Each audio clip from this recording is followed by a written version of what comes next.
J'aime toujours dire dans la vie, nous avons des catégories des hommes. Des catégories des enfants de Dieu.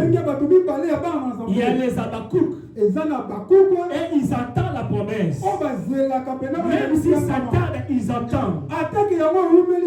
Mais nous avons aussi les violents. La Bible nous dit, Jésus a dit depuis le temps de Jean-Baptiste, et le royaume de cieux, c'est pour les violents. Les violents,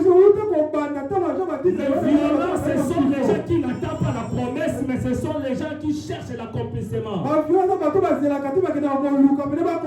Je vais parler cet après-midi à un violent. Tu ne peux pas attendre cette année comme tu avais attendu l'année passée.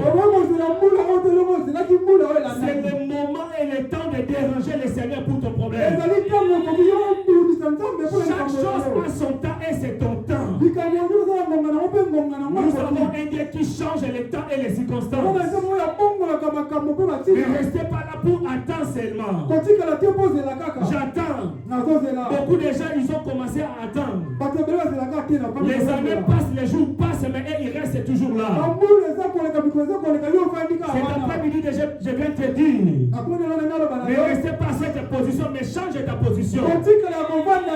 Commencez à déranger le Seigneur. Il y a le temps de prier, il y a le temps de frapper, il y a le temps de chercher. Lorsque les problèmes, je prie, mais les problèmes ne changent pas. Je ne resterai pas seulement à prier. Là, je dois commencer maintenant à chercher.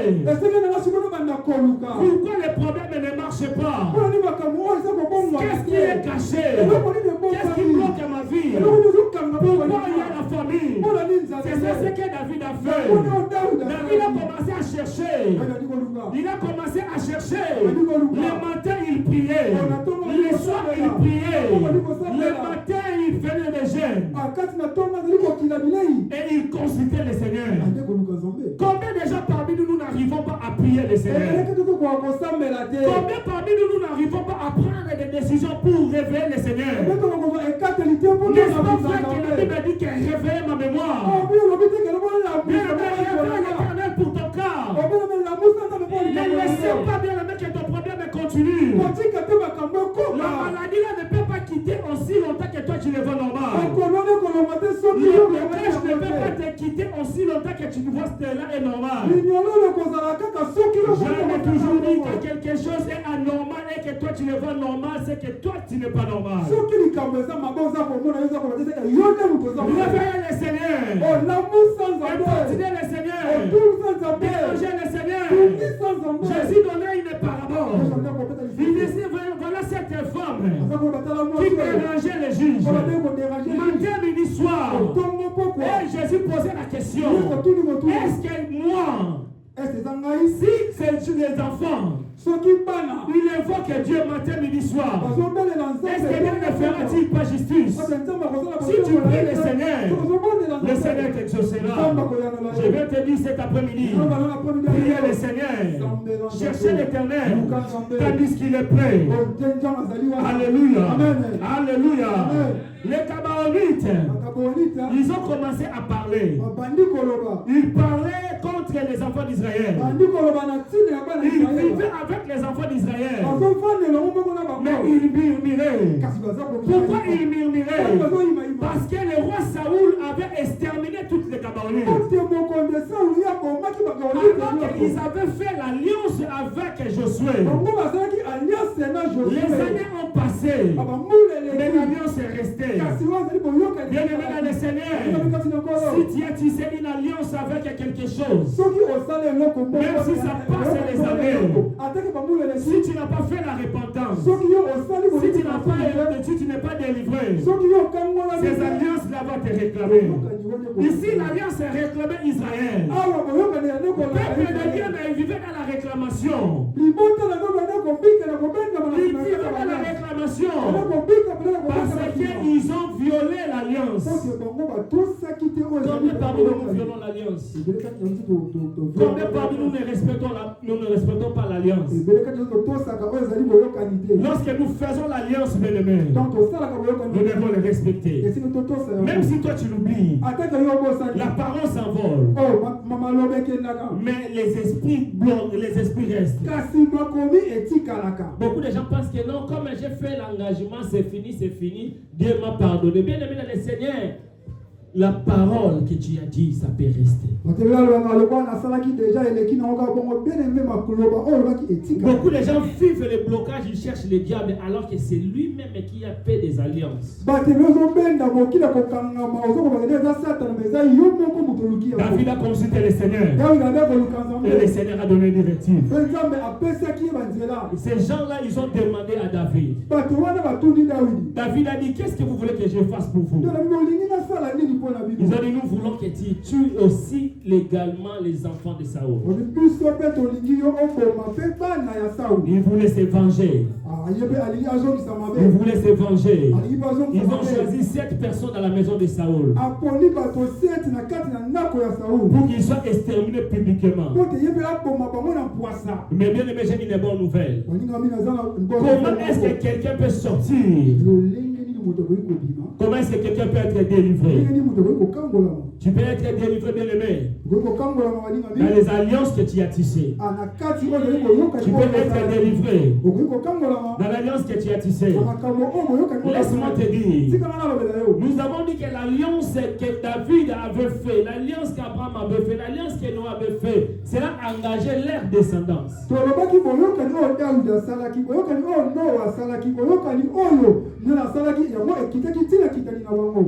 Quelque chose que tu n'as pas traité sur le plan spirituel va te réclamer. L'alliance que tu n'arrives pas à détruire sur le plan spirituel va réclamer tes enfants. Oh, alléluia. Amen. Alléluia. Amen. Est-ce qu'on peut dire gloire à Jésus? La première des choses pour sortir ou pour être délivré, c'est comprendre la réalité. La réalité de ta vie. Quand tu regardes ta vie, quand tu regardes ta famille, quelle est la réalité qui domine ta famille? David a regardé la réalité, il voyait que partout dans le pays, il y avait la sécheresse. Et il a dit que non. Pour qu'est-ce qui se passe? Ce n'est pas normal. Il a commencé à prendre conscience pour sa vie. Tu dois identifier les vrais problèmes qui te dérangent et de prendre conscience. Après la prise de conscience, il faut prendre la décision. Beaucoup de chrétiens n'arrivent pas à prendre de bonnes décisions pour leur vie. Raison pour laquelle les gens commencent bien, mais ils abandonnent toujours. Ah, pour mon problème, je dois gêner.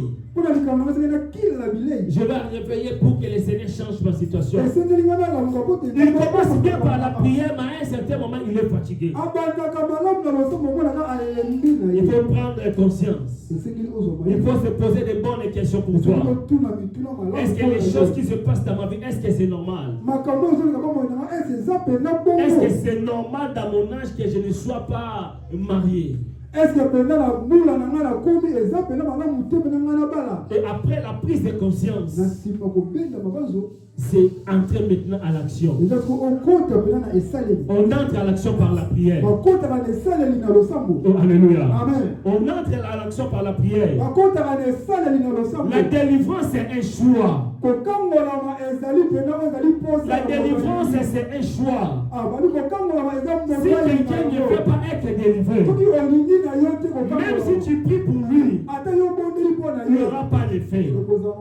Mais quand la personne est consciente Tu ne feras pas beaucoup d'efforts. Et la personne est là, il aura sa délivrance. Alléluia. Si nous voulons être délivrés, il faut bâtir des hôtels de prière. Bâtir l'hôtel de prière. Bâtir l'hôtel de prière. Que ta maison soit une maison de prière. David avait bâti l'hôtel pour Dieu. David a bâti l'hôtel pour le Seigneur. Bâti l'hôtel de prière. Chaque soir, chaque minute, priez le Seigneur. Et tu verras que le Seigneur ouvrira les cieux. Bien aimé dans le Seigneur, beaucoup de gens vivent sous les alliances maléfiques. Parce qu'ils n'ont pas Jésus dans leur vie. Peu importe quelle personne qui peut te prêcher, c'est un problème de ton choix personnel. Recevoir Jésus-Christ comme ton Seigneur et Sauveur, c'est la clé de la délivrance. La Bible nous dit dans le livre d'Apocalypse chapitre 3 verset 20, le Seigneur frappe à la porte. Il frappe à la porte de ton cœur. Il cherche qui va ouvrir son cœur. Je vais te dire cet après-midi, ouvre ton cœur à Jésus. Ouvre ton cœur à Jésus. Abandonne tes mauvaises foi. Ouvre ton cœur à Jésus. Si tu ouvres ton cœur à Jésus, il entrera dans ta vie. Il vivra avec toi. Si tu ouvres avec ton cœur à Jésus, il t'accordera la délivrance. Si tu ouvres ton cœur à Jésus, il te donnera l'autorité. L'autorité sur le diable. Il te donnera le pouvoir de marcher sur les serpents et les scorpions. Et rien ne peut te nuire. Si tu donnes ton cœur à Jésus, il te changera. Tu deviendras une nouvelle créature. Les choses anciennes vont passer. Les anciennes alliances vont passer. Les condamnations vont passer. Il va te donner sa nature. Il va te donner ta victoire. Si tu donnes ton cœur à Jésus, la victoire est là. J'ai une bonne nouvelle pour toi. Là où tu avais l'habitude d'échouer à cause des mauvaises alliances, aujourd'hui, Jésus-Christ, il disait, voici mon sang, le sang de la nouvelle alliance, qui est répandu pour les péchés. Le sang de Jésus ôte les péchés, ôte les mauvaises alliances, ôte les condamnations. Il suffit seulement de donner son cœur à lui. Ouvre ton cœur à Jésus. Peu importe quel tes péchés, peu importe quelle tes mauvaises habitudes, peu importe quel c'est que tu as fait, ouvre ton cœur à Jésus. Prends une décision. Prends une décision. Je ne veux pas reculer. Je vais avancer. Je vais avancer avec l'Éternel. L'Éternel te donnera la victoire. Lorsque David avait prié, lorsque David avait fait la repentance, il a réparé avec Dieu. Il a réparé avec les hommes. Beaucoup de gens réparent avec Dieu, mais ils laissent les problèmes avec les hommes. La Bible nous dit chercher la paix avec tous et la sanctification, sans laquelle personne ne verra le Seigneur. Tu es présent à l'église et tu pries le Seigneur. Tu chantes, tu fais, tu sers le Seigneur. Mais regarde ton cœur, mais regarde ta vie.